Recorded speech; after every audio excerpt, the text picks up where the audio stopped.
Bueno, vamos a dar paso a la última sesión del día, que es, bueno, como han podido ver en el programa, un taller.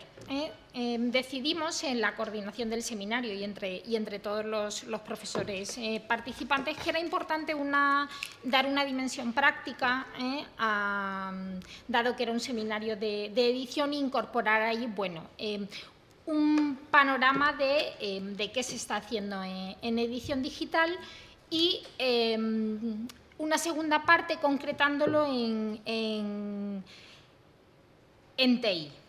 Porque bueno, hay algunos proyectos del departamento que están trabajando en ello y también pues bueno, queríamos mostrar a los estudiantes qué estamos haciendo, con qué textos estamos trabajando y con qué herramientas estamos tratando esos textos. Entonces, la estructura del taller van a ser 3 intervenciones.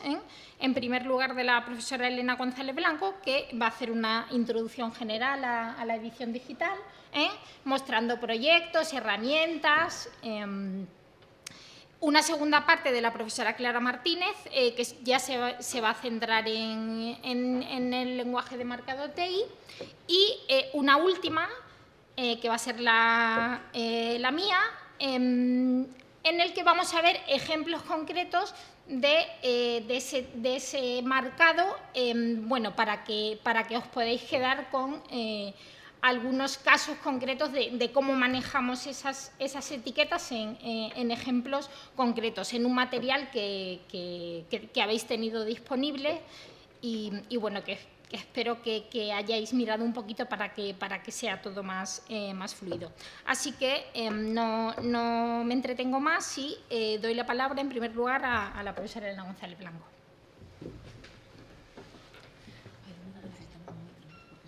Eso es lo que te decía. Voy a ir por él.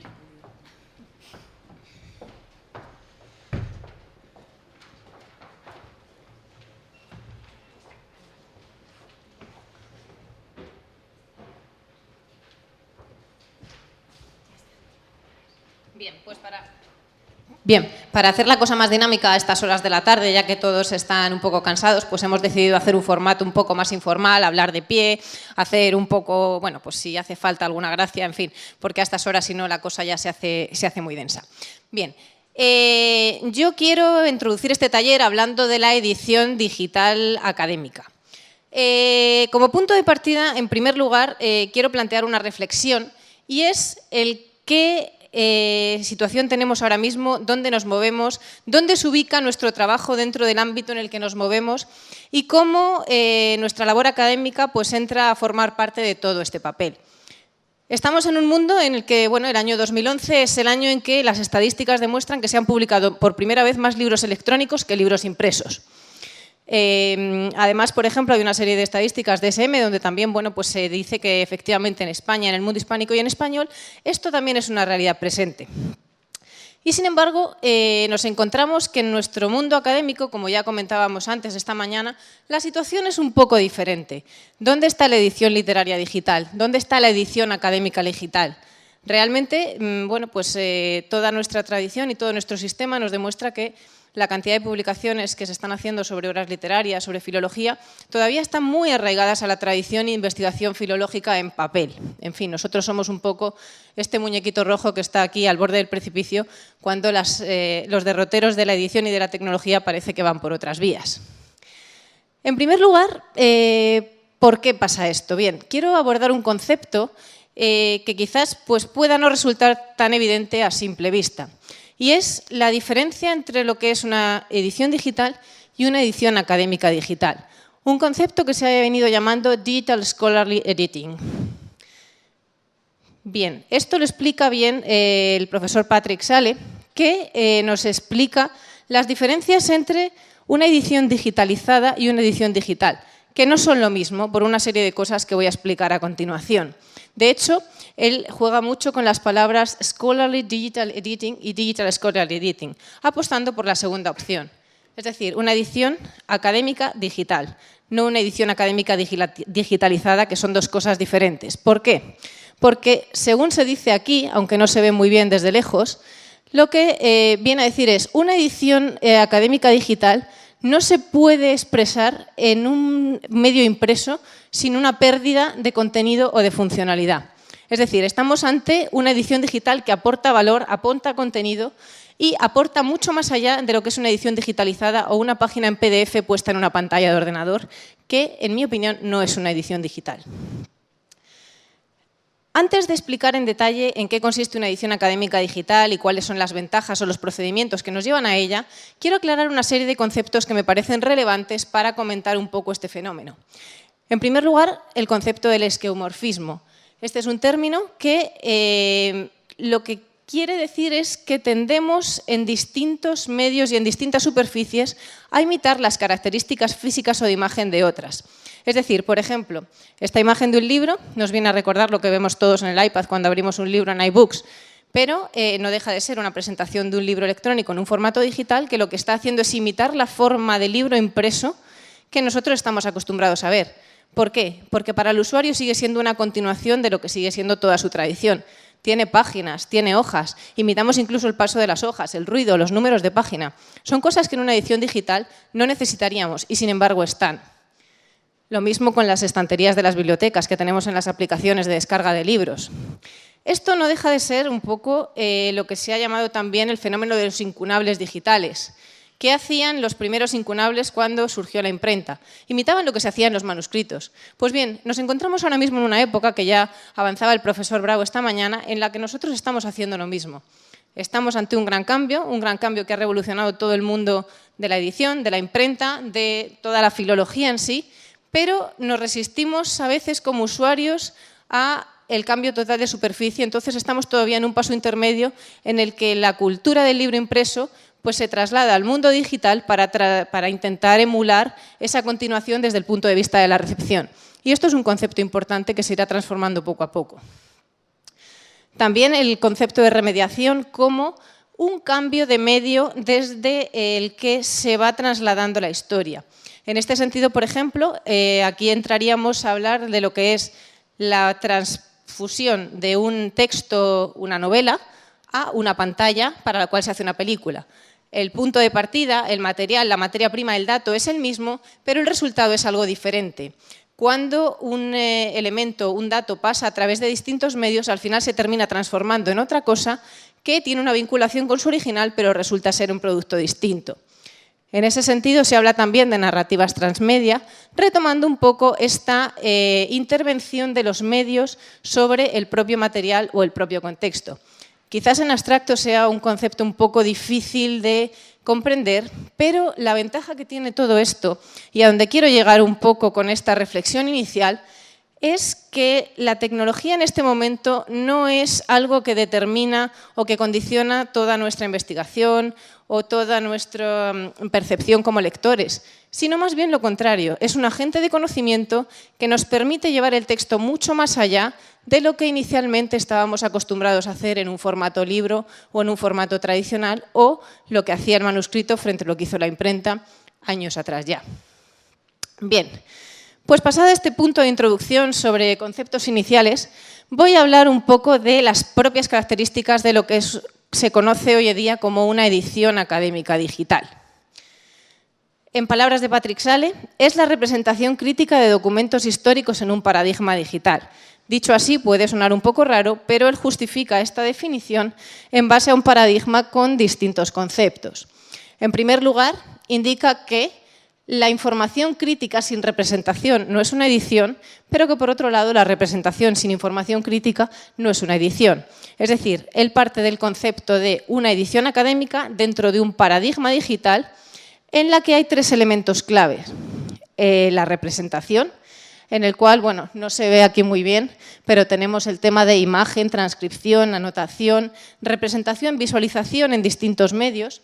La parte crítica, en la que entraríamos a la contextualización, la anotación, la bibliografía, la descripción, todo lo que sería el trabajo crítico que entraría a formar parte de esta labor filológica tradicionalmente hablando.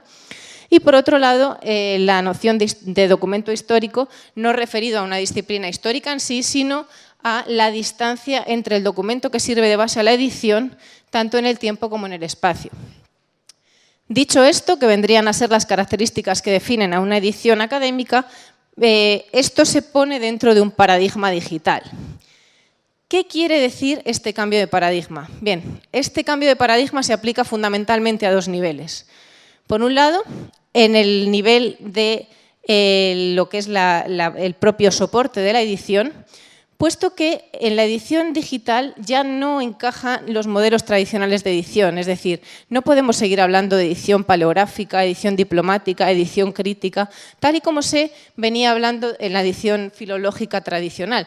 La edición filológica académica digital es algo más, es un paso más allá, porque además, entre otras razones, el espacio no está limitado. Ya no tenemos esa página para coartar el texto, ya no tenemos esos folios para terminar el libro. Las posibilidades son inmensas y son infinitas. Además, interviene otro aspecto muy importante que también se ha mencionado esta mañana, de forma indirecta, que es el papel del lector. El lector ya no es un sujeto pasivo, es interactivo, puede elegir lo que quiere ver, puede decidir lo que es la edición. Yo muchas veces recuerdo los libros que leíamos de pequeños de Elige tu propia aventura. Bien, pues en estos casos las ediciones digitales nos facilitan este tipo de cosas. ¿Qué queremos ver? ¿Qué necesitamos ver? ¿Cuál es nuestro propósito de acercamiento al texto?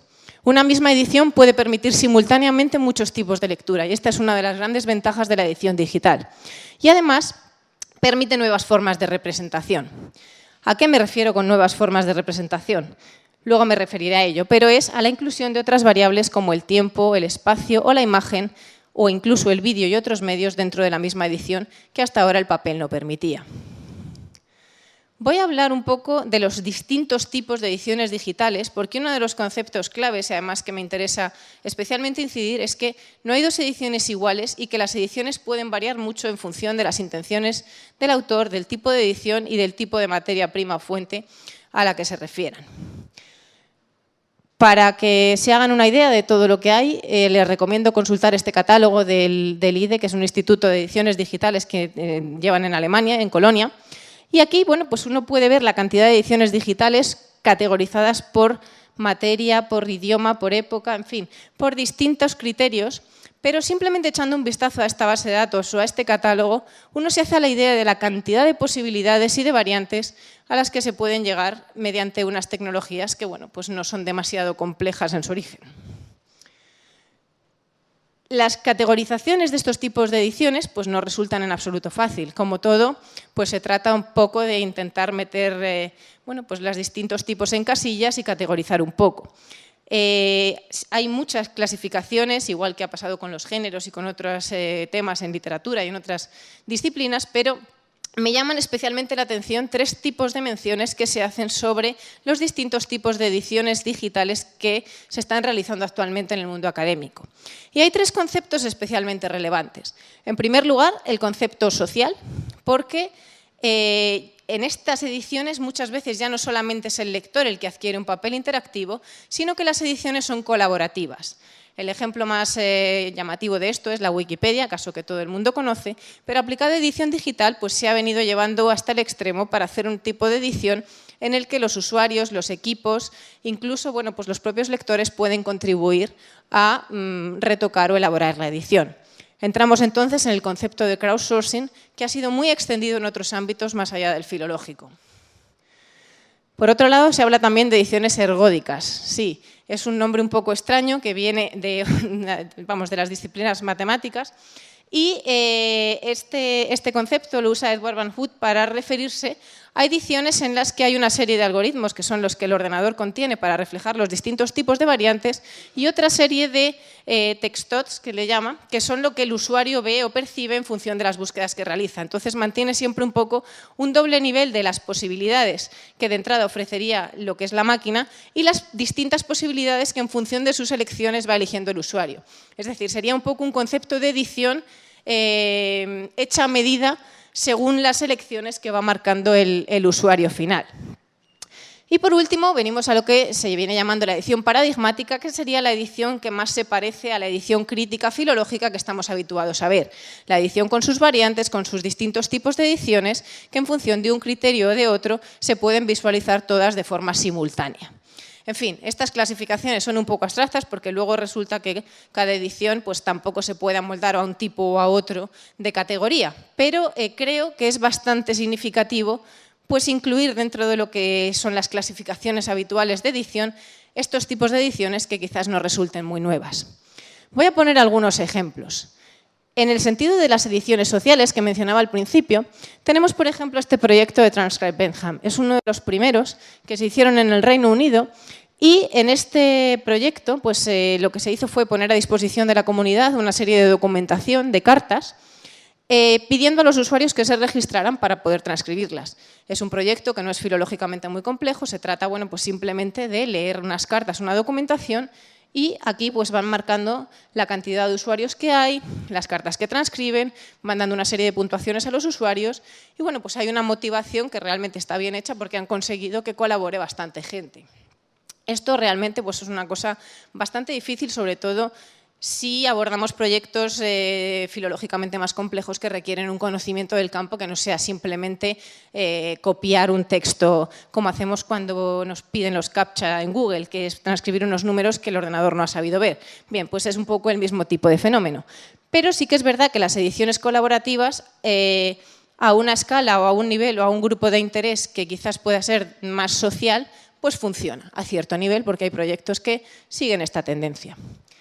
Por otro lado, la participación social también se ha aplicado al campo de los lectores, como en este proyecto de Readers de Turo, que lo que hacen ya no es tanto la edición digital, sino la anotación. Es decir, ponen a disposición el texto para que sean los usuarios y los lectores los que puedan añadir comentarios a cada uno de los párrafos de la edición. Entonces es casi una edición social en la que cada uno va haciendo anotaciones y las va compartiendo con la comunidad o con el grupo de personas. Este tipo de herramientas o de soportes o de aplicaciones resultan verdaderamente útiles si uno piensa, por ejemplo, en su aplicación al comentario de textos en clase, ¿no? Porque realmente bueno, pues, podrían servir para hacer un comentario conjunto basándose en el mismo tipo de soporte. Pasando ya a una edición más filológica y más crítica, encontramos una cosa que también se venía planteando esta mañana, es decir, textos y visualizaciones que permiten a la vez la representación de un solo testimonio, que tenemos aquí, pero que presentan ediciones sinópticas y distintas variantes en distintos manuscritos y testimonios, cosa que sucede en muchísimos casos. En este caso, por ejemplo, la misma edición pasa de poder representarse así a, cuando uno marca en el desplegable distintos testimonios aquí, poder ver todos los que quiera a la vez, y tiene bastantes. Y además, bueno, pues en función también de lo que uno marque, puede ir incluso viendo los paralelos entre uno y otro marcados en rojo y en azul aquí. Con lo cual, esto ya nos permite, sobre el mismo texto y en la misma pantalla y en la misma edición, ver el texto de 5 maneras distintas en función de los distintos testimonios que se escojan y en función de las necesidades del lector. Pero dando un paso más allá incluso, quería traer estos 2 ejemplos que ya no solo se limitan a marcar el texto y a visualizarlo de una manera o de otra en pantalla, sino que además introducen otras variables como el espacio y el tiempo. Aquí, por ejemplo, traigo una aplicación basada en el texto del Ulises de Joyce, que lo que ha hecho ha sido geolocalizar todos los lugares geográficos que aparecen representados en el texto y con una aplicación de sistemas de información geográfica colocarlos en una app, de forma que cuando uno vaya leyendo el texto puede ir viendo en el mapa por dónde se va moviendo el personaje, cosa que resulta altamente interesante. Y además le han añadido una aplicación de realidad aumentada y si uno va por Dublín puede ir viendo por dónde iba Joyce. Es decir, parece ciencia ficción, pero realmente lo único que han hecho ha sido geolocalizar el texto y poner una aplicación de realidad aumentada. ¿Es esto edición digital? Pues en cierto modo sí, porque sin la edición digital esto sería imposible. En este otro proyecto, que es una aplicación bastante sencillita, que además se presentó aquí en el Congreso de Humanidades Digitales, lo que se ha hecho es tomar datos cronológicos que aparecen referenciados en el texto. Entonces, basándose en los datos del proyecto Gutenberg de libros en formato en acceso abierto, se ha hecho una ingesta de minería de datos, se han localizado las expresiones cronológicas que aparecen en los textos y se han puesto en un calendario, de forma que aleatoriamente en cada día del calendario aparece un autor con una serie de referencias en la novela a una fecha determinada. Entonces es una cosa bastante bonita porque es un calendario de la literatura que cada día va dando información sobre un evento diferente. ¿En qué se basa esto? Pues en unas ediciones digitales que tienen un tipo de marcado específico para aludir a la cronología. ¿Cuál es el problema que nos comentaban, por ejemplo, los autores de esta aplicación? Bueno, pues que realmente hay muy pocas fuentes digitales de textos en castellano para poder hacer este tipo de trabajos que permiten arrojar una cantidad de resultados tremendos en minería de textos. Es decir, no hay un banco de textos digitales de la literatura castellana que se pueda descargar, manejar y etiquetar de forma sistemática. Toda la información está todavía demasiado encapsulada. Entonces, en ese sentido, nos falta bastante por avanzar. Vamos ahora a la edición genética, de la que hablaba ya el profesor Blasco esta mañana. Y bueno, pues este proyecto, por ejemplo, es uno de los que me parece bastante significativo porque además lleva ya tiempo funcionando. Este también lo hicieron en Oxford y son los archivos de Mary Shelley, que pues como pueden ver están aquí tachados con distintas anotaciones, con las anotaciones de Mary Shelley y Percy Shelley. Entonces, en función de lo que el lector quiera ver, puede elegir, marcando una casilla u otra, visualizar lo que anotó uno, lo que anotó otro o la edición conjunta de ambos. Además, puede ver el marcado del texto, cosa que es bastante interesante porque pues, en la misma ventana puede ver exactamente qué está haciendo el editor por debajo de todo eso. Cosa que además es muy importante y es muy relevante hacer, es decir, cuando uno toma una decisión editorial, que quede claro por qué y cómo. Porque lo que comentaba también el profesor Blasco esta mañana, y si en el texto había un hueco en blanco, ¿por qué no lo respetó? Bueno, pues una de las ventajas de hacer esto es que uno puede marcar a la vez lo que hay en el texto, la edición que le parece más correcta, la corrección o la enmendatio o cualquier tipo de solución, pero dejar todas las decisiones reflejadas y documentadas. Cosa que es bastante interesante y además recomendable para si alguien va detrás, que pueda ver exactamente qué estaba pensando también el editor. De hecho, se habla del marcado o el etiquetado en TEI también como una forma de lectura de los textos, ya no solamente de edición o de autoría, sino una forma también de aproximación y de anotación. En edición genética también hay un proyecto, uno de los pocos proyectos que yo conozco en el ámbito hispánico, es la edición digital de Goitisolo, que ha sido realizada por Benedict Botier en la Universidad de Berna.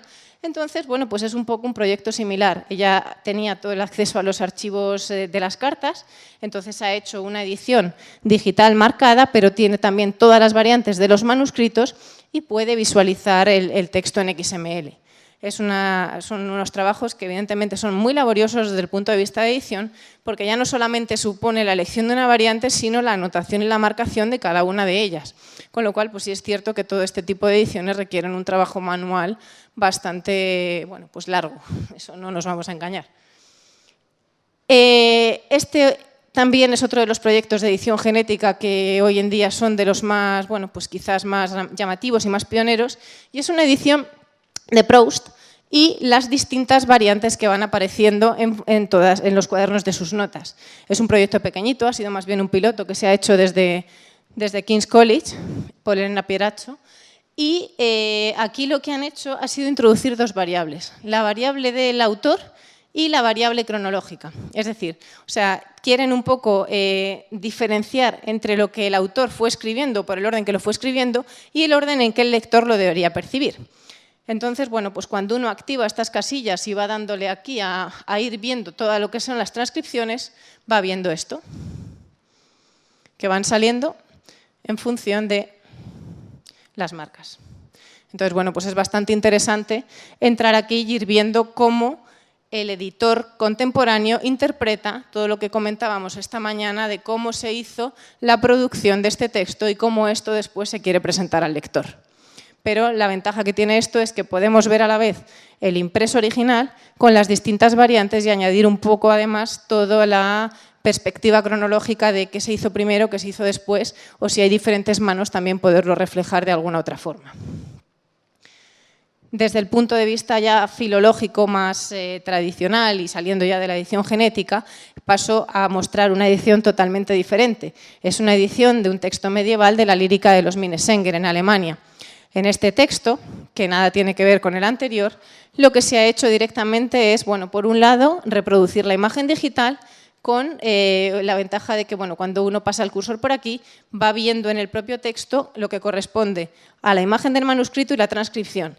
Pero además, de forma simultánea, uno puede elegir el ver las abreviaturas resueltas, las abreviaturas sin resolver, una edición paleográfica y una edición modernizada del mismo texto simplemente pinchando sobre el propio texto y a tiempo real. Esto tiene unas ventajas tremendas porque bueno, pues permite a la vez utilizar este texto pues, en contextos de alumnos, de editores, de ediciones contemporáneas y lo que se quiera. Y además ofrecen todo el etiquetado que han utilizado en acceso abierto para que también sea el lector, el investigador o el filólogo que se acerque consciente de todo el trabajo de análisis y de crítica que se ha hecho sobre el texto. El valor que tienen estos materiales pues es muy elevado porque además, claro, suponen un punto de partida y un antes y un después en la edición de los textos. Es decir, cualquiera que después vaya a trabajar sobre estos textos puede acceder a ese código, ver lo que se ha hecho en la edición, puede enmendar los errores, añadir etiquetado y poder trabajar un poco sobre lo que ya se ha hecho. Cosa que cuando trabajamos sobre una edición en papel, pues uno puede limitarse a copiar, a analizar el texto, pero siempre tiene que volver casi a empezar.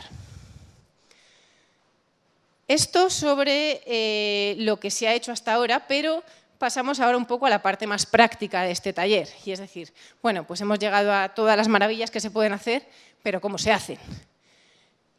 La edición digital tiene una serie de pasos que son diferentes, de distinto grado de complejidad y de distinto nivel, por así decirlo. En primer lugar, hay un proceso de digitalización, es decir, de obtención del objeto digital, porque si partimos de un original que es un manuscrito, es una piedra, es un poema o es una música, en fin, todo puede ser susceptible de tener una edición digital y tiene que pasar por un proceso de digitalización. En el caso del texto, por ejemplo, pasaría después por un proceso de transcripción en el que tendríamos bueno, pues lo que es el texto plano en TXT sin ningún tipo de marcado. Después de todo esto es necesario meter un marcado al texto, pero un marcado que puede ser incluso, bueno, pues cuando metemos un texto en Word, aunque no seamos conscientes ya estamos marcando el texto. El ordenador entiende ceros y unos, pero para poder ver un texto en una pantalla con unos espacios, eso ya está asumiendo que al texto le ponemos una serie de marcas. Es decir, que metamos o no TEI, el nivel de marcado y de metadatos ya a la hora de crear un documento con un editor ya lo estamos haciendo. Después llega toda la parte de la complejidad de la anotación, que ahí ya, bueno, pues dependiendo un poco de la edición y del propósito, pues es más o menos compleja o más o menos detallada. Pasaríamos después a un proceso de transformación, que es de lo que yo meto con el teclado y veo en el usuario, pues pasa eso a la pantalla y sobre todo cuando pasa a Internet, pasa a unos protocolos que lo convierten en HTML, que es el lenguaje que la web entiende para visualizarlo. Y, por último, bueno, pues a esa representación o muestra en la web, pasado una serie de consultas en función de si queremos hacer unos índices, unas concordancias, en fin. Esto sería así un poco el proceso a grandes rasgos. Dicho lo cual, cada edición es absolutamente distinta y las distintas fases también varían en función de las necesidades del usuario. Un texto que simplemente se pone en PDF en la pantalla, pues sufre un proceso de digitalización, conversión en una imagen y ahí se acabó la historia. Por eso decía antes que una edición digitalizada no es una edición digital en el sentido de edición académica digital tal como hoy día se entiende. Bien, tenemos por tanto varios actores o varios componentes en este proceso. Por un lado tenemos los datos, es el texto, es el contenido, lo que queremos someter a este proceso de transformación. Por otro lado, tenemos las interfaces, son las pantallas, la tableta, donde vemos las cosas. Antiguamente, pues el manuscrito, el papel. Y por otro lado, tenemos los scripts, que son los comandos informáticos o las instrucciones mágicas que hacemos que esto se convierta en Ouija, finalmente. En este punto vamos a hablar del TEI, que es el lenguaje de marcado que vamos a usar para hacer que todas estas transformaciones tengan lugar y el texto pase a ser una edición digital y a tener todas las posibilidades que hemos enseñado. Para ello, bueno, pues hay una serie de proyectos que utilizan simplemente lo que es la codificación manual, pero también se han desarrollado una serie de entornos de trabajo, como este que enseño aquí, TextGrid, o el que estamos desarrollando nosotros en el Laboratorio de Humanidades Digitales, porque bueno, una de las cosas que pretendemos es crear un lugar donde pues, los filólogos o los académicos puedan ir y generar una edición desde el principio del proceso al final. ¿Por qué? porque simplemente etiquetar un texto no es una finalidad en sí. Es decir, uno cuando etiqueta quiere ver algo, quiere recuperar una información. Esa información hay que subirla a un servidor, ponerla en Internet, darle una transformación. Y ese es un proceso que nosotros desde un despacho no podemos hacer en solitario. Entonces, bueno, pues el proceso propio de la edición digital implica una serie de factores y de actores que hacen que también el trabajo se convierta en interdisciplinar y colaborativo necesariamente. Este tipo de entornos han facilitado ese tipo de cosas y nosotros, pues desde el punto de vista hispánico, también queremos contribuir a este desarrollo. Además de esto, están las plataformas o los entornos de publicación. Bueno, Open Edition probablemente algunos lo conozcan de Francia porque funciona para el tema de las revistas electrónicas, para los ebooks. Aquí pues hemos desarrollado el tema de OJS y OCS para el tema de las revistas. En fin, hay una serie de entornos que también facilitan el que ese código o esos metadatos y ese contenido se clasifique y se pueda publicar de una forma más o menos automática. No todo tiene que ser etiquetado, no todo tiene que ser manual. Y hoy en día la ventaja es que cada vez hay más herramientas para facilitar esta transición de lo que es el puro texto a la pantalla. Hablando un poco de esas herramientas, voy a mencionar muy brevemente una serie de cositas para que ya quien tenga curiosidad se ponga después a cacharrear cuando llegue a su ordenador. Esto es especialmente por el profesor Pérez Priego, que bueno, pues, me preguntaba por el tema de la collatio. Efectivamente, bueno, pues, la ventaja que tiene usar la máquina para todo el tema de la edición crítica y toda la crítica textual en general es que hay cierto tipo de procesamiento como el análisis automatizado de errores o la toma de decisiones que, si bien, bueno, pues evidentemente la decisión final la tiene que tomar un filólogo, las herramientas pueden ayudar. Es decir, se puede hacer un esquema, se puede hacer una comparación de errores, se puede hacer un análisis más o menos automático y poder visualizar al final unos árboles, especialmente cuando los testimonios o los manuscritos que nos sirven de punto de partida presentan una variedad compleja y numerosa. En este proyecto que se ha hecho sobre la filología griega, Stemata, pues aquí hay una serie de variantes y de elecciones que permiten a uno ir diciendo, bueno, pues si activo esto, este error sí, esto no, en fin. Y uno va diseñando al final toda la elección de variantes en función de lo que el ordenador ya previamente le ha predispuesto cuando va comparando los distintos textos. También, bueno, para la collatio y para la muestra de las distintas variantes hay varios tipos de software, como este de Juxtacommon, que además ha lanzado recientemente una versión y que resulta muy útil, sobre todo porque, bueno, pues está ya hecho para que cuando uno tenga distintos tipos de variantes de la misma edición pueda automáticamente compararlos de forma simultánea sin tener que hacer un trabajo excesivo. Para textos clásicos pues hay ciertos software específicos porque evidentemente pues, lo que comentábamos al principio, cada edición es un mundo, cada texto también y si encima ya nos metemos con textos que están codificados en otras lenguas y sobre todo en otros alfabetos como el griego, pues añadimos variantes adicionales. Ni decir ya, bueno, una de las cosas que me sorprendió bastante, vamos, y fueron divertidas, fue cuando empezamos a marcar textos y demás, llegó un arabista y dijo, ¿y nosotros qué hacemos? Que leemos al revés, de izquierda a derecha, dónde abrimos las etiquetas y dónde las cerramos. Pues efectivamente estos son problemas que son problemas filológicos, pero afectan absolutamente a cómo se configura y cómo se traslada esto al mundo digital. Esta herramienta, que se llama Versioning Machine, viene un poco a hacer lo que hacía la otra que he enseñado, que es Juxtacommons, que con un simple marcado de distintas versiones del texto muestra también en casillas, en columnas, las variantes de una misma versión que al final, bueno, pues se agrupa, se muestran aquí y van marcándose en amarillo en función de si van coincidiendo o no van coincidiendo. Para que los textos se visualicen aquí requieren un marcado mínimo en T y con una serie de etiquetas que ya vienen predefinidas en el esquema. Entonces, bueno, pues sí que requiere un trabajo por parte del filólogo, pero no es un trabajo excesivo porque ya el tipo de etiquetas que hay que usar pues están bastante marcadas. Y bueno, pues aquí ya una serie de herramientas que voy a pasar un poco rápido porque la idea es que esto ya cada uno cuando vaya metiéndose en temas de edición vaya utilizándolas en función de sus necesidades. Para quienes empiecen a trabajar con TEI y la configuración inicial de todo el sistema de etiquetas, esquemas, TEI Boilerplate es una herramienta, vamos, un set de herramientas estupendo porque permiten configurar para dar los primeros pasos una serie de esquemas de etiquetado. Y para finalizar, bueno, pues quería puntualizar con algunas conclusiones. Bueno, Tenía otra serie de herramientas más, pero no las he querido mostrar para no acabar con el tiempo, pero la presentación que dejaré colgada en la web también las incluye para que cada uno vaya mirando en las URLs. Básicamente, como conclusión principal de todo esto, lo que quería decir es que la aproximación de las humanidades digitales al campo de la edición es una aproximación que es nueva, que supone una nueva heurística, es decir, bueno, pues son nuevas formas de trabajo sobre los viejos materiales, pero no es tan nueva como para decir, bueno, pues abandonamos esto y nos dedicamos a lo otro. Al contrario, es nueva, pero es una continuación. Es decir, vamos a seguir siendo filólogos, haciendo edición digital, trabajando sobre los materiales, pero lo que nos abre es una cantidad de posibilidades infinita para explotar nuestros propios textos y llevarlos mucho más allá. Y además, bueno, otra de las cosas que no he comentado es todas las posibilidades de, una vez tengo yo en este formato digital, las posibilidades de intercambio con nuestros textos, otros autores, otros idiomas, traducciones, en fin.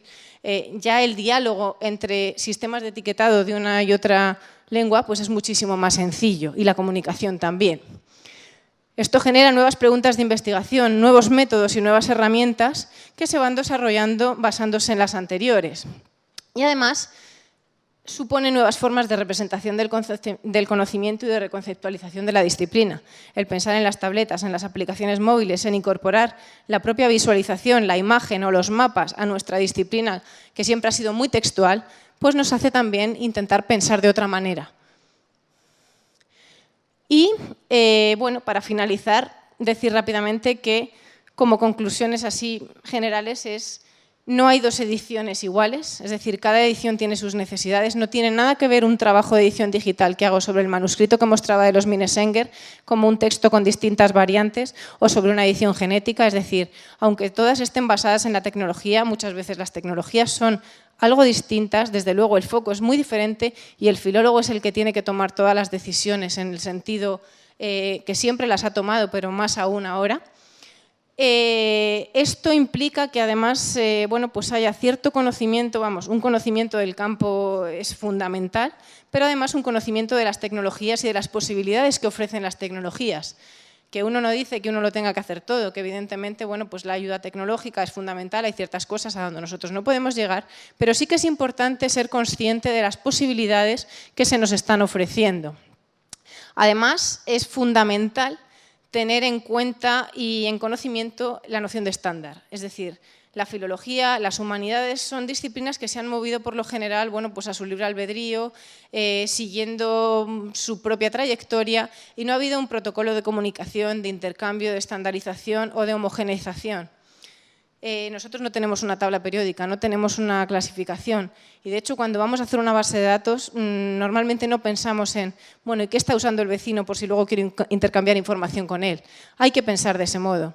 ¿Dónde tenemos que ir? A las bibliotecas. Las bibliotecas son las que se han preocupado de utilizar unas formas homogéneas, unos códigos, unos protocolos de intercambio de la información que ahora mismo son necesarios.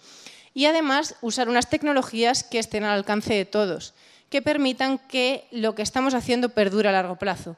Porque uno de los problemas que se han planteado tanto en impresión en papel como bueno, pues a lo largo de la historia ha sido ¿y cuánto dura esto y dónde va a llegar? El tema de la preservación y también de la preservación digital implica que la elección de un buen estándar va a suponer la duración en el tiempo. ¿Cuántos proyectos hemos visto que hizo un informático en un determinado momento?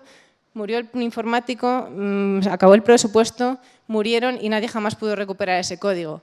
Es decir, tenemos que evitar caer en eso. ¿Por qué? Porque si hoy en día hay una serie de conocimientos básicos sobre, estamos etiquetando en XML, el código es nuestro, la información la tenemos que guardar de una determinada manera, el proyecto queda documentado y al final estoy utilizando una tecnología que está fundamentalmente basada en software libre, ese proyecto podrá continuar. Y aunque no haya dinero ahora, quizás pasado mañana lo haya o lo pueda continuar otra persona. Y esto es un concepto importante por el que hay que saber un poco cómo se están moviendo las cosas en este mundo. Además, otro concepto que creo que es fundamental es el trabajo colaborativo, más allá de las ediciones sociales y todo lo que he mostrado antes sobre el crowdsourcing, que no necesariamente tiene que ser así, porque yo, por ejemplo, me dedico a textos medievales y he comprobado personalmente que el tema de las ediciones colaborativas y la colaboración, pues la mayoría de las veces no funciona y los trabajos se hacen entre tres. Pero sí es cierto que esos tres tienen que colaborar y tienen que tener distintos perfiles. Entonces, creo que en ese sentido la interdisciplinaridad y el intercambio de conocimiento es fundamental para poder avanzar en esta vía. Y además el tema de compartir y reutilizar, que no tengamos miedo a que todo esté en abierto, que no tengamos miedo a que la información, bueno, pues yo lo etiqueto hoy y tú lo puedes usar mañana. Esto al final, bueno, pues nadie ni se va a hacer rico con esto, ni va, en fin, ni tiene la patente por casi nada. Al final todo esto son códigos y hay que cambiar un poco a veces la forma de enfocar el trabajo académico, porque cuanto antes bueno, pues nuestros colegas sepan lo que estamos haciendo, quizá puedan avanzar más en esa vía. Y sobre todo porque estos proyectos son proyectos largos, no se hacen de aquí a 2 meses. Entonces, creo que es importante que todos podamos avanzar en este sentido y que haya un cierto conocimiento de lo que estamos haciendo. Y por lo demás, bueno, no lo he puesto aquí, pero cosas como las facilidades que esto ofrece a la hora de sistemas de accesibilidad para minusvalías, para traducciones, en fin. Hay una serie de ventajas y luego todas sus aplicaciones y funcionalidades más allá del ámbito filológico, para la educación, para el turismo, en fin, para cualquier otro ámbito, hacen pensar realmente si la mal llamada crisis de las humanidades pues ya nos ha abandonado. Porque sinceramente yo ante todo esto creo que el campo que tenemos es tan grande que cuando alguien dice que las humanidades no tienen salida, por favor, que venga a verme, que lo voy a convencer. Muchas gracias. Y bueno, y la última, claro, que para esto hay que tener formación. Entonces, por eso hemos planteado este taller de TEI y por eso creemos que lo que hay que perder fundamentalmente es el miedo a la tecnología. Hay que, bueno, pues no pretender hacerlo todo, pero tener unas nociones básicas de cómo está funcionando esto y saber cuál es nuestro papel, que es un papel muy importante para poder abordar este tipo de proyecto. Y con esto dejo a mis compañeras que empiecen a explicar cómo se aborda esto desde el punto de vista práctico. Muchas gracias.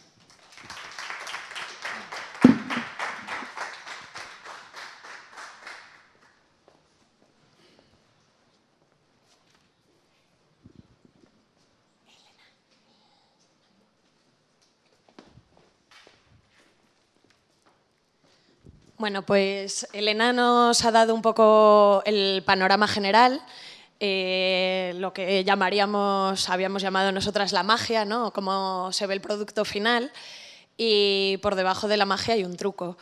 Entonces, lo que vamos a ver es precisamente este truco, que es un truco laborioso, pero del que se puede ir empezando poquito a poco para ver simplemente el funcionamiento. Entonces, aquí vamos a ver solamente lo más básico, pero para ver ya cómo se hace de verdad esto. Entonces, nos hemos centrado en un lenguaje de edición que como vamos a ver, tiene una semántica, es un lenguaje porque tiene vocabulario, tiene sintaxis, tiene semántica. Entonces, vamos a comenzar con lo primero, ¿no? ¿Qué son las tecnologías de marcado? Porque el TEI es una tecnología de marcado. Entonces, lo primero que tenemos que pensar es qué es un texto, porque si pensamos en un texto como lo material no va a funcionar. Entonces, podemos partir, por ejemplo, imaginaros de un manuscrito y tendríamos un primer ejemplo del texto sería el manuscrito. Otra sería la digitalización, pero sigue siendo el texto. La transcripción, podríamos transcribirlo. Y un tercer paso, porque ya supone entrar dentro de lo que es el contenido mismo, sería la codificación. Esto es lo que vamos a ver, cómo se codifica, cómo se etiqueta. Pensemos, por ejemplo, he puesto un ejemplo muy simple, la referencia del Principito. Entonces, partimos de una referencia y si queremos darle contenido, que sea sobre todo un contenido legible para máquinas también, es decir, para ordenadores, lo que se hacía casi siempre en un catálogo es introducir esta información dentro de una base de datos. Entonces, tendríamos una cosa como la primera, en la que tendríamos unos campos, el editor, ¿no? la casa editorial, que sería Alianza en este caso, la fecha de publicación, el número de páginas. Y la parte de abajo es un ejemplo de esta misma referencia codificada con un lenguaje de marcación, de marcado. Entonces, tendríamos referencia bibliográfica. Entonces, dentro del mismo texto se marcaría lo que es quién es el autor, cuál es el título y otros datos. Cuando hablamos de etiquetado o de marcado, ¿qué queremos decir? Bueno, pues por ejemplo, cuando hablamos de etiqueta, me he copiado lo que dice la Real Academia, que dice que es una marca que se coloca en un objeto o mercancía para su identificación, valoración, clasificación, etc. Y es que es exactamente esto, pero para tratar contextos en este caso. Es decir, lo que queremos es justamente un tipo de etiquetas, de marcas, que se introduzcan dentro del texto para identificar ciertas cosas que hay dentro de él. Que, por ejemplo, vemos lo que habíamos visto antes. Entonces, si tengo un texto como es el primero que pone El Principito, Madrid, Alianza, lo que introduzco es eso, unas marcas que dicen el título es El Principito, la impresión, editorial, Alianza, fecha, año, tal. ¿Cuáles son las ventajas de este tipo de marcado, de etiquetado?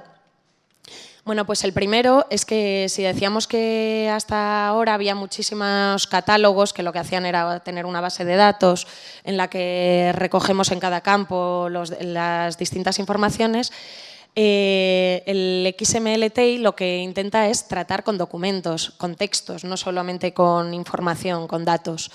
Entonces, se basa directamente en los textos e intenta aportar información, metadatos a esos textos. Una cosa importante a resaltar es que no tenemos que pensar que el TEI o este tipo de marcado está ligado a cómo se representa. Es decir, yo no voy a poner dentro de unas etiquetas TEI si esto está en negrita o si esto lo tengo que poner a tal tamaño, a tamaño 14, a tamaño... Esto iría en una hoja de estilo, esto sería una cosa diferente. Lo único que se etiqueta con TEI sería un tipo de representación lógica y semántica. La representación formal iría aparte justamente porque esto va a permitir que le apliquemos distintas representaciones y sea reutilizable.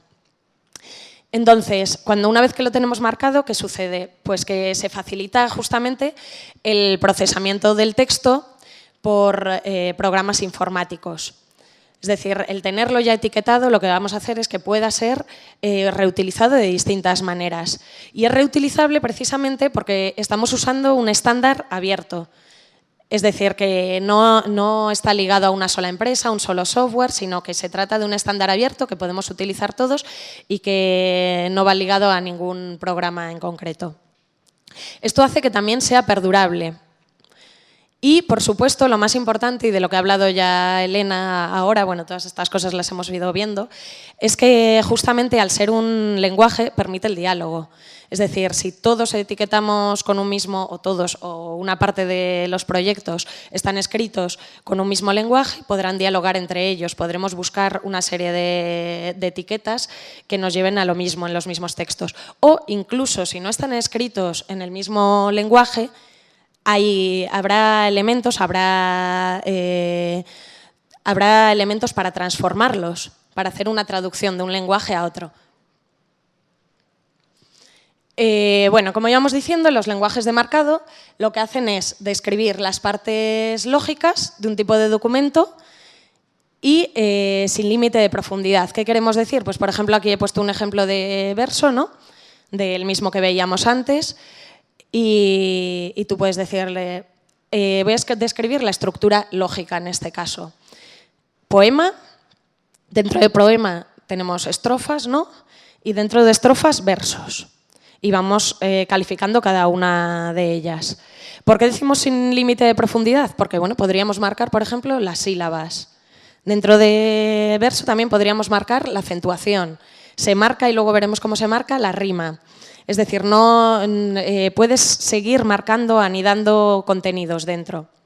Entonces, marcamos las partes lógicas y también, como vamos a ver ahora, se pueden marcar partes semánticas.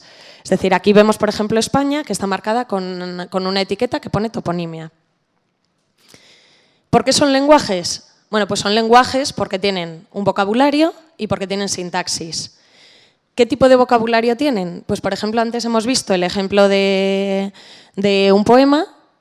Cuando yo escribo poema y dentro de él tiene que haber estrofa y dentro del verso, esto es un vocabulario. Normalmente estos vocabularios, además, están definidos. En TEI vamos a ver qué es lo que tiene que usarse siempre para que sean los mismos. Y tiene sintaxis porque precisamente para definir cuáles tienen que usarse, tiene que haber un esquema, una DTD o algo debajo que nos diga qué es lo que puede utilizarse. Y TEI precisamente hace eso, proporciona también un esquema del que luego podemos seleccionar cosas, ser más concretos, adaptarlo, etc. Pero va a haber una sintaxis, es decir, hay construcciones estructurales que están permitidas y otras que no. Pues pensemos, tú puedes decirle que está permitido que dentro de verso haya una estrofa, pero no que dentro de verso, o sea, dentro de estrofa haya un verso, pero no al contrario, no dentro de verso puede haber varias estrofas. Entonces, se puede definir ese tipo de cosas, por eso hay una sintaxis. Cuando hablamos del estándar, y para que se visualice de una manera un poco, bueno, como una analogía, estaríamos hablando de XML. Ha habido otros tipos de lenguajes como SGML anteriores, etcétera, pero ahora mismo el más usado seguramente es XML y sería como pensar en simplemente te doy unas normas muy generales que sirven para cualquier lengua y TEI sería una especificación dentro de ese lenguaje XML, es decir, sería como si decimos español, una especificación ya en concreto. Dentro de TEI, cada cual puede crear su DTD o su esquema más concretos, como si habláramos, por ejemplo, de variedades dentro del español. Pero el TEI sería ya una especificación para tratar, se supone, con todo tipo de textos humanísticos. Bueno, pues volviendo sobre lo dicho, ¿qué es el TEI exactamente? Bueno, pues es una iniciativa para la codificación de textos, especialmente textos de humanidades, de ciencias sociales y de lingüística. Y bueno, pues es un consorcio, pero lo más importante es que crea unas guidelines, unas normas a seguir para que definen este lenguaje. Es decir, para saber, definen la sintaxis y qué puede ir dentro de la estructura de este lenguaje TEI. ¿Cuál es el objetivo de TEI? Bueno, pues promover la creación de documentos, de textos marcados, también el intercambio, es decir, lo que hablábamos antes de que hubiera un diálogo, de que pudieran ser, que unos dialoguen con otros, y la integración de estos datos textuales. Entonces, lo que busca es que se puedan editar textos de cualquier tipología, de cualquier género, luego vamos a ver los módulos que tiene, de cualquier género y de cualquier disciplina y de cualquier periodo cronológico. Bueno, esto simplemente, si le queréis echar un vistazo a la página de TEI, sus partes viene muy bien explicado y hay además una parte que está en español toda. Y las partes principales que tiene es las guidelines, es decir, las normas, que sería lo más relevante para saber cómo utilizar TEI. Luego hay una lista de proyectos, que esto sí es muy interesante, que usan TEI, una lista bastante amplia y que no recopila todos, por supuesto, pero que podemos ver para qué se ha utilizado, que es un poco también... Elena nos ha hecho un vistazo general de cosas que pueden hacerse con la edición digital. Aquí encontraríamos proyectos en concreto que usan TEI. Hay una wiki colaborativa, distintas herramientas y una lista de discusión muy, muy activa, a la que uno se puede apuntar para que le llegue a su correo. Y pasando ya a los módulos de TEI, esto sería lo que encontramos en las guidelines, en las normas. Y bueno, lo que vemos, antes hablábamos de que TEI busca que se pueda codificar cualquier tipo de texto humanístico y aquí vemos un poco esto mismo, ¿no? La infraestructura, el TEI header vamos a ver luego que es simplemente como definir el texto. Pero posteriormente vemos cómo hay codificación para caracteres no estándares, es decir, cuando se utilizan lenguas o otro tipo de marcados, de textos con caracteres no estándares, un módulo para el verso, en el que se definen las etiquetas que se van a utilizar en el verso. Este es el que vamos a ver hoy un poco por encima, pero también hay un módulo específico para el teatro, en el que se marca los speakers, o sea, quiénes son los que hablan, y se pueden ir marcando distintas cosas específicas de teatro, para entrevistas, por ejemplo, con transcripción del discurso, o para repertorios orales, pensemos, para poder transcribirlos y así además marcarlos. Hay un módulo para diccionarios, otro para manuscritos, también muy utilizado y muy potente, y representación de fuentes primarias. Bueno, pues entramos ya a definir un poco, a ver cómo funciona de una manera rápida TEI, XML TEI, y luego lo vamos a aplicar con la parte de María Dolores Martos. Entonces, ¿qué son las etiquetas? Vamos a ver ya centrado. Vamos a empezar primero de una manera general, que aquí estamos hablando solamente de XML. Luego veremos los elementos de TEI en concreto, ¿vale? Entonces, ¿qué es una etiqueta? Bueno, pues una etiqueta es esto que estamos viendo en azul, ¿no? Que es una palabra, un término, que aísla una porción de texto con un significado semántico o estructural concreto. Entonces, por ejemplo, aquí tenemos título, taller de TEI. Este sería, ¿no? Está aislando, esta etiqueta de comienzo y de finalidad aísla este concepto. La estructura de estas etiquetas, del documento XML, hemos de pensar que es siempre la de la anidación.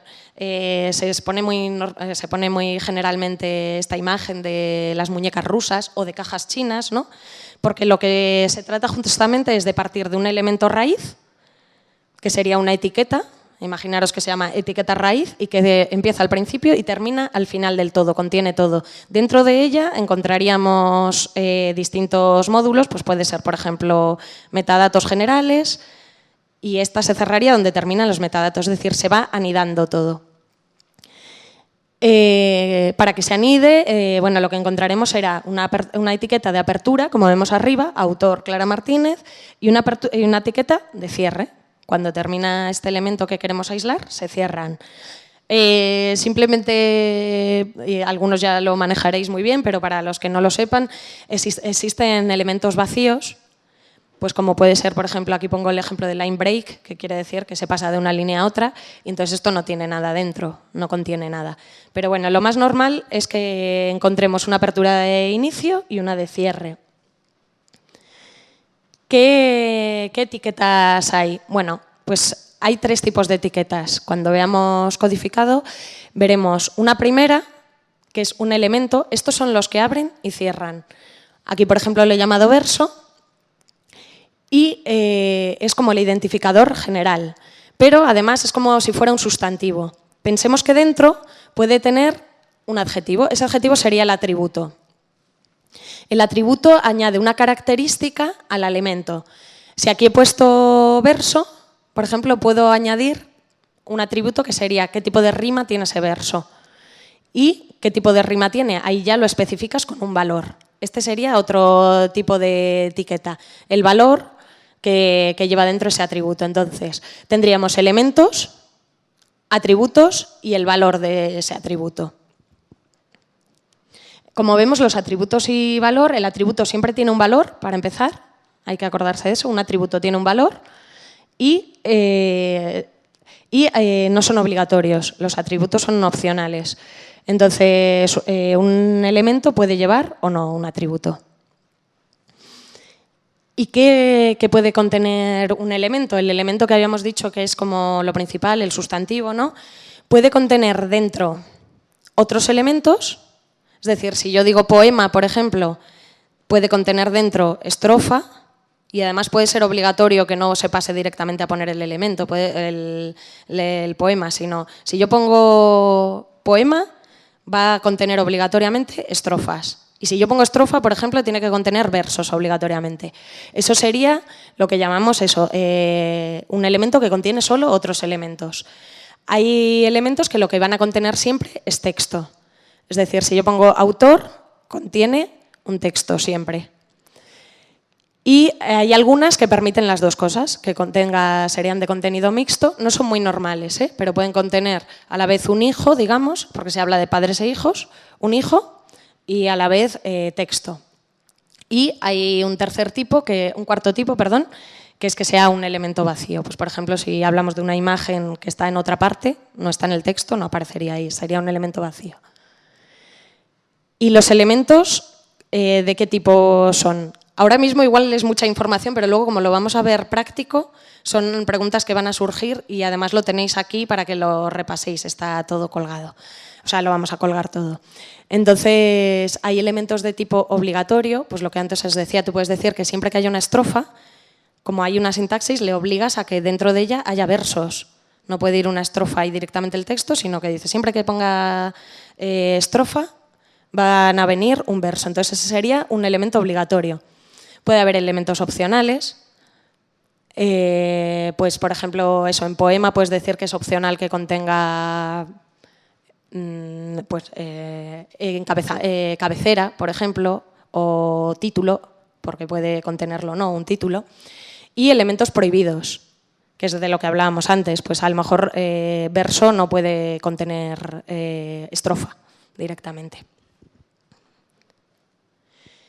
Bueno, un documento XML y un documento XML TEI, cuando estemos trabajando con él, tiene que, pensemos que esto es como si hablamos justamente de algo correcto gramaticalmente o no, tiene que estar bien formado, es decir, bien expresado correctamente según XML y, por otra parte, ser válido. Para ser válido, ahí ya hablamos, por ejemplo, de meterle una sintaxis por debajo que definamos, que podría ser la de TEI o podría ser otra más concreta, y habría que definir cuál es esa estructura.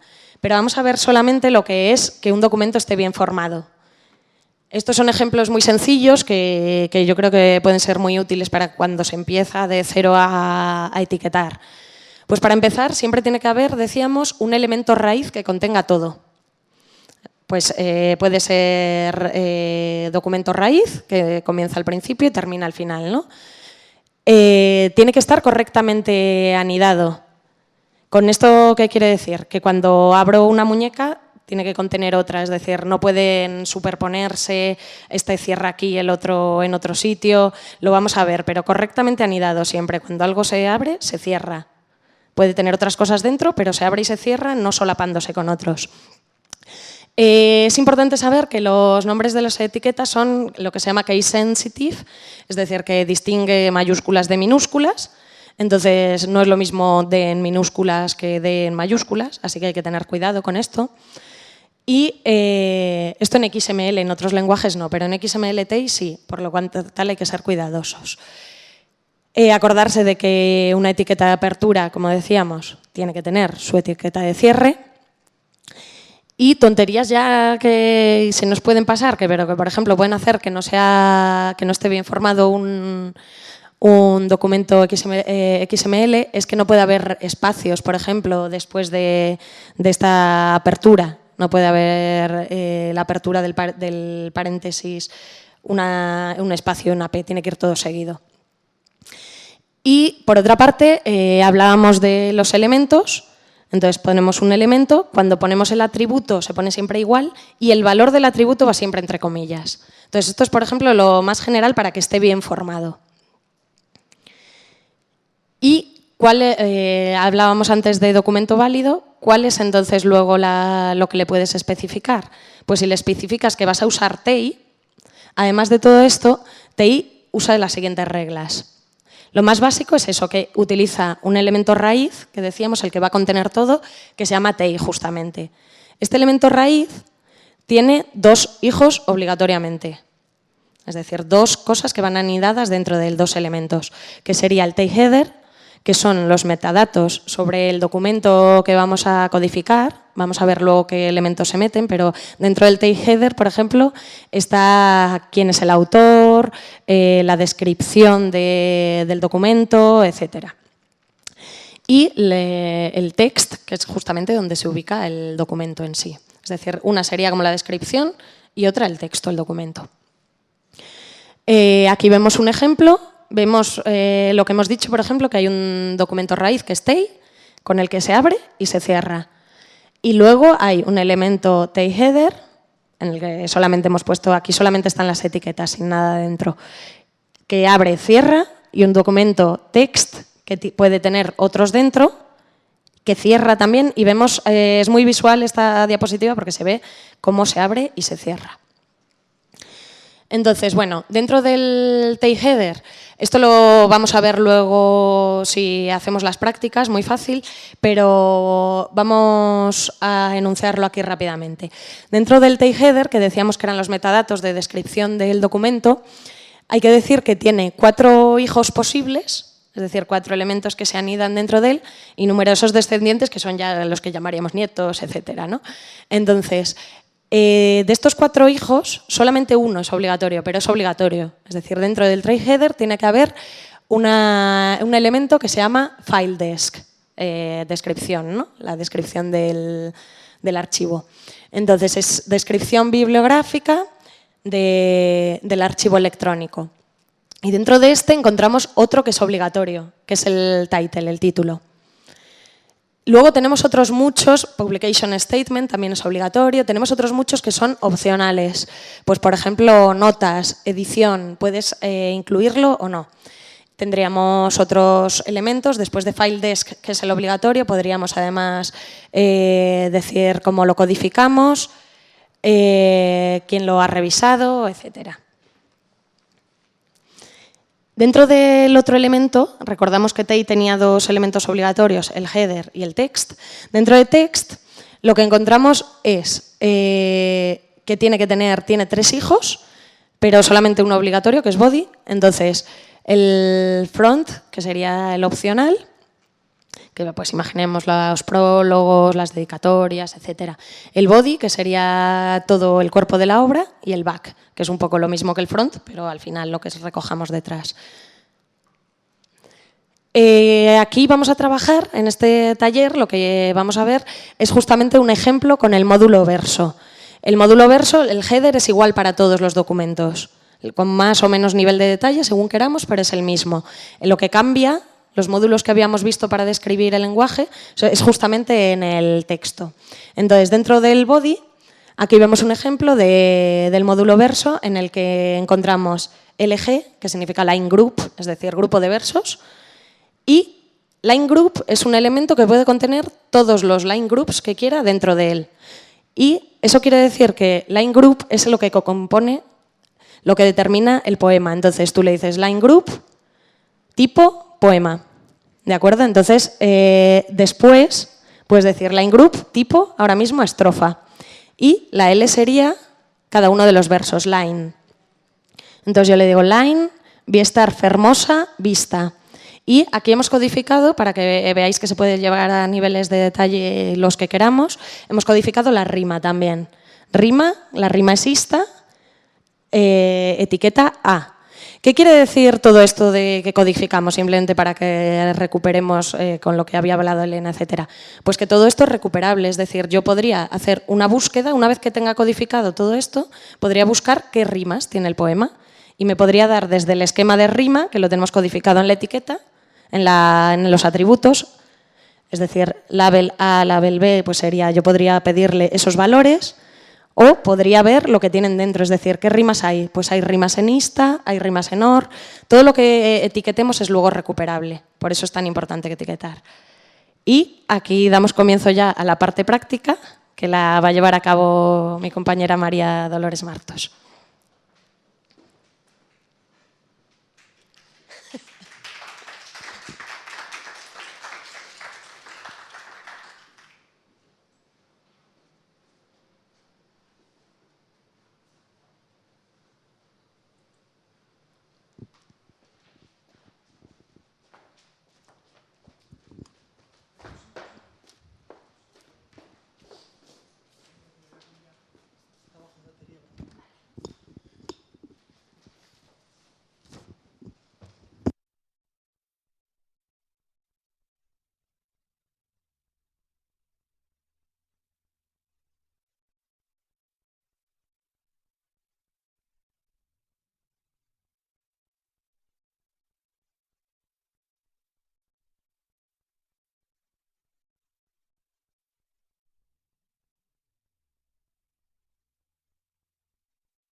Bueno, vamos a continuar, prometo ser breve y no cansarles. Esta última parte tiene como objeto de cierre nosotros como filólogos, ¿cómo empezamos a trabajar con esto? Es decir, vamos a empezar a hacer una tesis y la tesis va sobre edición y nos planteamos cuál es nuestra opción. En esa dirección web tienen todo el material que hemos usado en el taller para que puedan practicar con él, preguntar dudas, etcétera. Les he puesto 5 casos de, bueno, realmente cómo empezamos a llevar esto a la práctica, cuando nos enfrentamos al texto. El primer caso es, bueno, es mi etiquetado de un texto con el que yo trabajo. Del impreso a la codificación. Ahí. El segundo es, bueno, tenemos distintas el etiquetado se hace por capas, no podemos coger un texto y hay un proceso. Entonces, bueno, os voy a mostrar 2 ejemplos de un etiquetado que podemos llamar formal, que es lo que Elena ha llamado la estructura, y, bueno, pues la métrica. Un tercer caso de un ejemplo de cómo muy simple de cómo etiquetamos una variante textual. Y en el caso 4 y 5 tenéis 2 prácticas que podéis hacer. He ejemplificado con textos que vamos a ver en el seminario, de los que ha hablado hoy el profesor Julio Neira y de los que va a hablar mañana el profesor Pérez Priego. Entonces, he escogido ese poema. Todos son poemas porque es lo único que conozco. No he etiquetado otra cosa que no sea poesía, principalmente del siglo de oro. Entonces, bueno, esas son instrucciones en las que no me voy a detener, pero bueno, las pueden leer y hacer esos ejemplos, esas prácticas concretas. Caso 1. Voy a hacer mi tesis sobre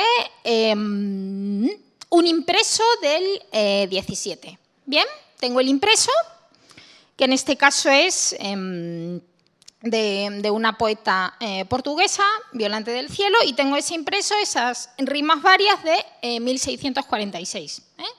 Tengo mi impreso en la Biblioteca Nacional, que también tengo digitalizado, pero si no tengo digitalizado voy a la Biblioteca Nacional y si no lo pido en la Biblioteca Nacional y lo tengo en mi casa, y transcribo un poema, ¿vale? En el folio 3 transcribo ese soneto, ¿vale? Y una vez que lo tengo transcrito, pues etiqueto. La primera, hay 2 grandes bloques que comentaba Clara. La primera es la descripción del archivo electrónico y de qué fuente, sobre qué fuente realizo yo esa transcripción. Bien, son 2 bloques. La primera parte es el archivo electrónico, tiene que tener una referencia, igual que el libro tiene un ISBN, ¿vale? Y la segunda parte es de qué fuente estoy yo realizando la transcripción, sobre qué fuente. Pues ahí lo tenemos. Yo he hecho la descripción de mi archivo electrónico, es título, rimas varias, porque yo he hecho el conjunto de las rimas y ahora solo os voy a mostrar un soneto. El autor, la autora en este caso es Violante del Cielo, la editora soy yo, la fecha, pues esta lo he hecho para este seminario y pues vamos a llamar que lo publica el seminario. ¿Sobre qué fuente he realizado yo la transcripción? Pues la he realizado sobre las rimas varias, impreso en Rouen, en la imprenta de Maury, en 1646. ¿Bien? Tengo mi soneto. Y este es lo que llamamos un etiquetado o formal o estructural. Bien, el texto es el soneto y ¿cuál es el cuerpo del soneto? Pues es muy simple y muy sencillo. ¿Qué tipo de texto es? Es un soneto. La primera estrofa, lo que llamamos el eje, es un cuarteto y ahora tengo verso 1, verso 2, verso 3, verso 4. Segundo cuarteto, verso 5, verso 6, verso 7, verso 8. Terceto, verso 9, 10, 11 y segundo terceto, 10, 11. Ahí lo tenemos. No reprima, no, piedad impía, tal, tal. Claro, ¿no? Bien.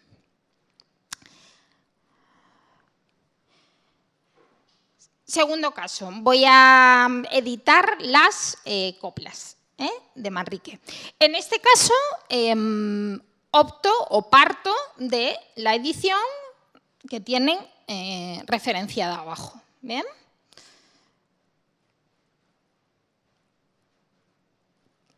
Primera parte, referencia del archivo digital y fuente que uso o sobre la que realizo mi edición digital, en este caso la edición del profesor Pérez Pliego. Transcribo el texto. ¿Bien? En este caso no es un soneto, es una copla y versos.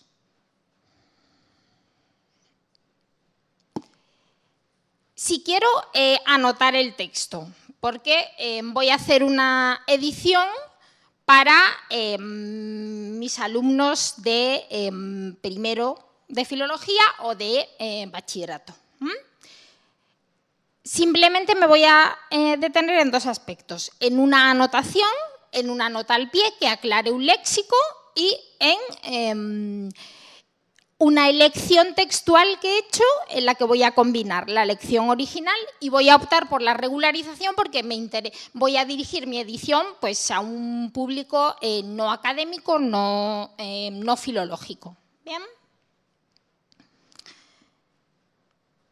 Recuerde, bueno, pues recuerde en el siglo de oro no es lo que significa hoy o lo que entendemos hoy. Mis alumnos de primero de bachillerato pues igual no lo saben, entonces yo anoto. Recuerde, pongo una nota, esa nota quiero que vaya al pie, ¿bien? Y entonces aclaro el lexema. Recuerde, pues recuerde es despierte, vuelve en sí, acepción frecuente, la lengua medieval. Esta nota no la estoy poniendo yo, he indicado que la saco de la edición de tal. ¿Bien? Y el profesor Pérez Pliego edita, ¿no?, el segundo verso, optó por el original a vive. Yo insisto que como mi lector es un lector no académico, yo decido regularizar. Y entonces lo indico con esa etiqueta, para indicar que he optado por una modernización del texto. ¿Bien? Y así voy haciendo con todos los verbos. Así hago con cuan, así hago con placer, así hago con parecer y así hago con cualquiera. Si decido o quiero anotar un aspecto métrico. Este ejemplo ya lo ha puesto Clara, las coplas son octosílabos y tetrasílabos, entonces yo indico, como he empezado por la copla 1, pues copla 1, la métrica y su rima. Y ahora quiero pues marcar cada rima, ¿bien? Empiezo estrofa, copla, métrica, rima, verso. Así enseño o muestro cómo métricamente se conforma una copla. Y así sucesivamente. Y ahí tenemos el texto completo. Si tengo que mostrar variantes, ahora cambiamos de siglo y manejamos un texto de la edición del profesor Julio Neira. ¿Bien? Tenemos que recoger la lista de testimonios. Pues tenemos una etiqueta que es Liswit y sus distintos testimonios, que son los que ha comentado el profesor Julio Neira esta mañana. ¿Bien? Y ahora yo quiero mostrar las distintas lecturas, las distintas variantes.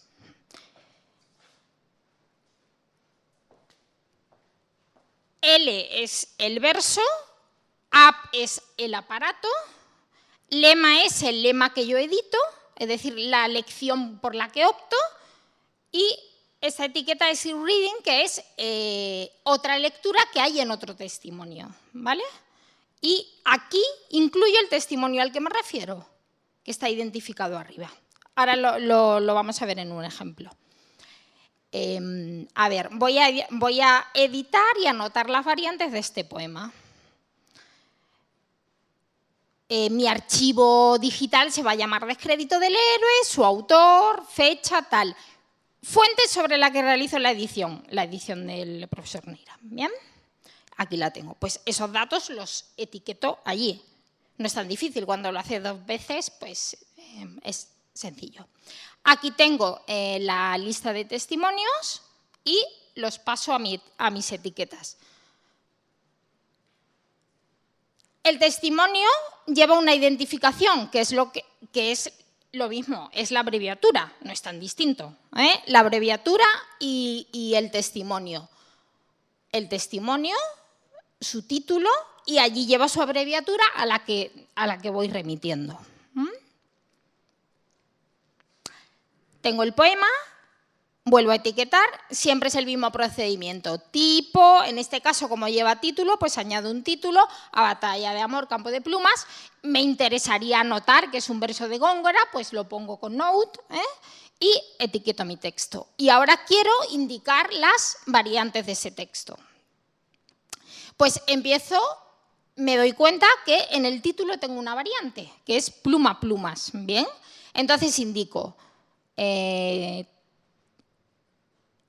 verso, en este caso no es verso, es el título. Indico la app de aparato. El lema que edito es pluma, pero quiero indicar que hay una variante. La variante es del testimonio, que indica DHA, su abreviatura y la lectura o variante. Cierro mi aparato y cierro mi línea.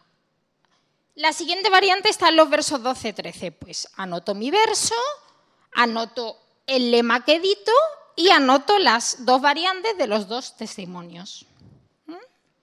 Y cierro mi aparato. Esto es una práctica en la que no me voy a detener porque la tienen. He escogido otro texto y vuelvo a recuperar la referencia de mi archivo digital y la fuente en la que me baso. Lo tienen resuelto. Ahora transcribo el texto. Ya seguro que aprenden la estructura, título, verso, y ahí está editado. Bien.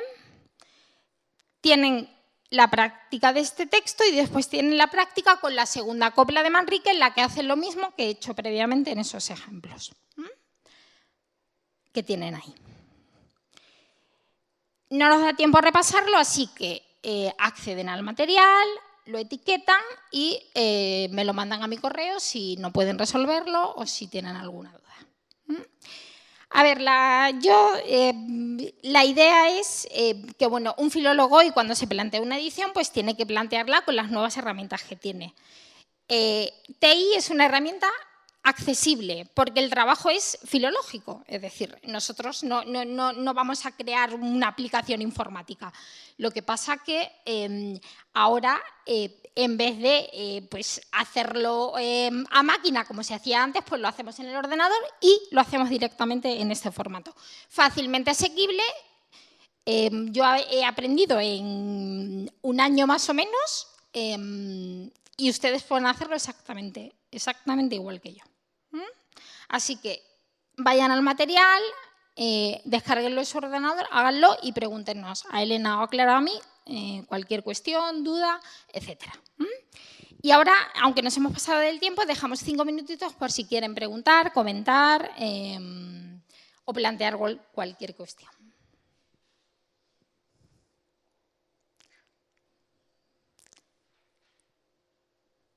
A ver. Sí. No, sí, es porque lo grabamos, porque tenemos alumnos que acceden, están en directo. Perfecto. Bueno, yo en primer lugar quería felicitaros y decir a esta gente a la que tú te estabas dirigiendo, en último lugar, que tienen una gran suerte y que se queden con dos ideas. Una, que hay un campo abierto en las humanidades digitales extraordinario y que aprovechen. A veces el profesor en Valladolid, en el máster que estamos dando, pues los alumnos se me quejan a veces de que es demasiada información. Yo no he estudiado filología para venir a aprender programas y lenguaje de informática. Bueno, en este momento la filología sin el lenguaje de la informática tiene un escaso futuro. Eso era en principio lo que quería decir. Y luego sí que había alguna cosa en relación con la intervención de Elena González Blanco, bueno, que ella no está, quería preguntarle, pero igual me podéis responder vosotros. Ella habló del programa Justa para la Colatio, Justa Online. ¿Es el mismo programa que el Justa que uno puede descargarse en el ordenador como aplicación? Es exactamente el mismo. Ajá. Sí, es realmente muy fácil de uso y extraordinariamente rentable porque localiza todo aquello que uno quiere. Puede decidir si entiende o tiene en cuenta las mayúsculas, si tiene en cuenta los espacios en blanco, en fin, es absolutamente fantástico. Lo de la edición social, que voy a decir, yo estoy implicado en la primera edición social del Quijote. Me interesa mucho porque creo que es una forma de socializar la literatura y de implicar al lector, de hacerla accesible, pero también hay una contrapartida y es la pérdida de autoridad. No sé si es que los viejos profesores no resistimos a perder esa autoridad, pero sí que existe una cuestión que a mí me preocupa. Siendo un enamorado de las humanidades digitales y apuesto por ellas casi sin ningún tipo de objeción o de duda, pero esto no me asusta el libre pensamiento ni la libre interpretación de un texto. Creo que enriquece siempre, aunque sea equivocada, ¿verdad? Pero eso que me parece que es irrelevante desde el punto de vista de la hermenéutica, desde el punto de vista del texto, que cualquiera pueda intervenir sin una serie de conocimientos, añadiendo elementos al texto, me preocupa más. Ahí es donde a donde quiero ir con la objeción de la pérdida de autoridad. Y luego totalmente de acuerdo en el código libre, totalmente de acuerdo en que estos conocimientos deben... Ahora, yo creo que tendríamos también que tener alguna cautela los filólogos al respecto en el siguiente sentido. Una de las cosas que se nos reprocha y que se nos va a seguir reprochando es que nosotros no generamos patentes, ¿verdad? Y nos van a valorar, nos van a clasificar con las patentes porque se nos aplican los mismos baremos y los mismos métodos que a las ciencias aplicadas, etcétera, ¿no? Entonces, está bien que el lenguaje sea abierto, no pongamos barreras al español ni al TEI, ¿verdad? Pero de alguna manera sí que deberíamos reclamar una especie de reconocimiento por aquellas ediciones que vayan surgiendo y que estamos en la época de, no sé si lo dijo así exactamente Elena, pero si hubo un paso del manuscrito a Gutenberg, estamos en Gutenberg a Google. Estamos en ese momento, ¿no? Y estamos en el momento de los incunables y de los incunables digitales, tal y como lo explicó Elena, y me parece que sí que deberíamos hacer valer ese, no sé de qué manera, ese reconocimiento de que el lenguaje es libre, pero el resultado, las apuestas, las propuestas, pues tienen un origen y tienen un reconocimiento que académicamente tendría que de alguna manera evaluarse y nada más. Sí, yo estoy totalmente de acuerdo, no podía ser de otra manera, y también creo decir que a todo este proceso hay que aplicar un proceso de reflexión, es decir, a veces estamos un poco abrumados porque bueno, son una serie de cambios muy importantes. Hay un cambio de soporte, como debió haberlo del manuscrito a la imprenta, y también hubo resistencias lo que pasa que, claro, es decir, el componente reflexivo es fundamental. Es decir, no podemos tampoco aceptar determinados condicionantes que en nuestra disciplina tienen un funcionamiento distinto. Y es obvio que, bueno, pues que determinadas revisiones solo pueden hacerse desde un conocimiento estrictamente filológico. Y eso también hay que darle su lugar. Entonces, bueno, pues dentro de todo que a veces es un poco confuso, pues hay que seguir avanzando, pero lo que está claro es que es un cambio de soporte y eso es algo que hay que aceptar y hay que trabajar en nuevas dinámicas y con nuevas herramientas, y no hay que tampoco tener temor a su uso porque, bueno, son realmente pues fáciles y manejables. Así que, bueno, no sé si queréis comentar o plantear algo más, porque ya es un poco tarde. Sí, Miguel Ángel. Sí, solamente en el plano de las cautelas. O sea, las ventajas todos las reconocemos y esto es extraordinario, es la imprenta que sustituye al manuscrito, etcétera, etcétera. Todo esto muy bien. Pero en la edición de textos yo creo que no se puede dejar por ahora a la máquina. Y la edición crítica del texto, me refiero. Es que yo creo que se maneja un término de edición que a lo mejor es un anglicismo y es la publicación y la difusión de la obra, muy bien, magnífico. Pero la edición crítica rigurosa, hay una parte que la máquina evidentemente va a facilitar. Y estos marcados, a mí me parece fundamental adiestrarse en todo este procedimiento de los marcados, creo que tiene unas perspectivas extraordinarias y por ahí podemos encontrar muchas cosas. Pero en última instancia, como decían los clásicos, desde los humanistas, que fueron los primeros editores con rigor, el judicium del editor va a ser insustituible, porque en última instancia es una elección la que tienes que tomar sobre la base, en fin, de unos datos. Si la descendencia de los testimonios fuera vertical, como decían, y no tendríamos, la máquina nos lo daría porque sería cuantitativa, sería una operación matemática. Pero como ya Bédier lo descubrió y nos fastidió bastante con eso, todos los estemas son bipartitos, entonces siempre hay una paridad. Y la ley de la mayoría no funciona. Entonces, cuando no funciona la ley de la mayoría, pues hay que acudir a otros criterios, que es al del buen juicio del editor. Ojalá algún día. Yo creo que con el etiquetado la máquina puede facilitar bastante en ese terreno, pero por ahora creo que no puede suplantar al editor. No puede. Ni puede ni creo que pueda porque la máquina no piensa. Tú das instrucciones a la máquina. Bueno, pero las posibilidades que